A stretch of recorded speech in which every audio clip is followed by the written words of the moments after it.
The story of a blind girl. There was a blind girl who hated herself just because she was blind.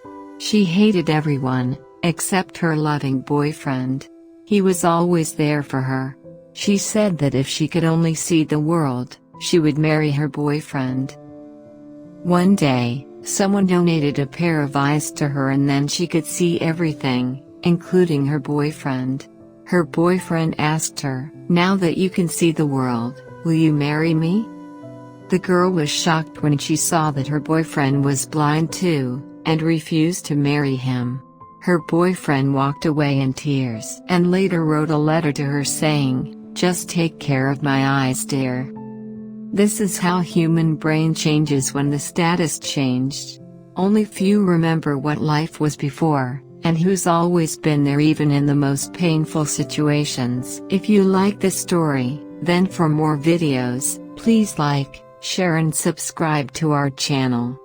Thank you for watching. Stay happy.